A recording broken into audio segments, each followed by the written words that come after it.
It is one of the greatest medical scandals of the century, according to a leading health expert in Brussels. The Council of Europe health chief has accused major pharmaceutical firms of organising a campaign of panic and unduly influencing World Health Organization decisions.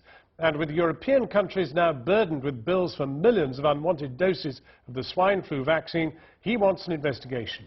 Our science correspondent Tom Clark has this report. Flu viruses can spread. 64,000 people dead, tens of thousands hospitalised, a country crippled by a virus. The predictions for the impact of swine flu on Britain were grim. The government's response, spending hundreds of millions of pounds on antiviral drugs and vaccines, adverts and leaflets. But 10 months into the pandemic, only 355 Britons have died, and globally, the virus hasn't lived up to our fears. Were governments misled into preparing for the worst?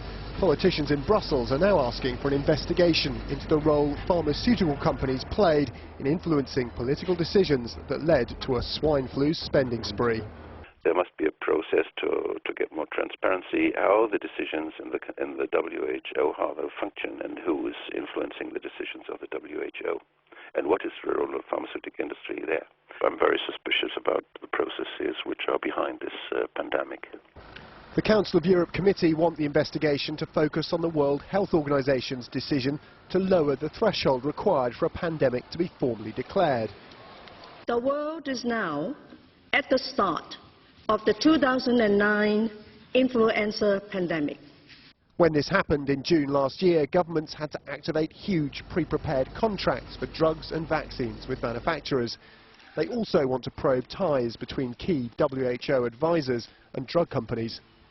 Who is deciding what the risk is? Is it the pharmaceutical companies who want to sell drugs, or is it someone making a decision based on the perceived danger? In this case, it appears that the danger was vastly exaggerated. And was it exaggerated by the pharmaceutical companies in order to make money? Our government, like many others, is now paying the price for being prepared. Citing commercial confidentiality, the Department of Health won't actually tell us how much swine flu vaccine they actually ordered. But it's thought contracts were signed for 90 million doses. Yet fewer than 4 million people in the UK have actually had the jab. Officials here are now in negotiation with their key supplier, GlaxoSmithKline, to see if they can't rewrite that very expensive contract. Britain is now trying to cancel orders for 60 million doses of the jab, but we're not the only country awash with vaccine.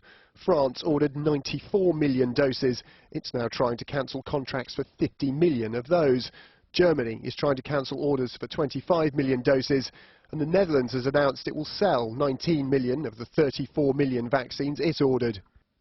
Last month, an investigation by Channel 4 News raised serious questions about the government's decision to order millions of doses of the drug Tamiflu and the possibility of pharmaceutical industry influence on decision-making. Today, the Department of Health defended its pandemic purchasing decisions, telling us in a statement they were based on independent scientific advice to ensure the country against the worst possible effects of a pandemic.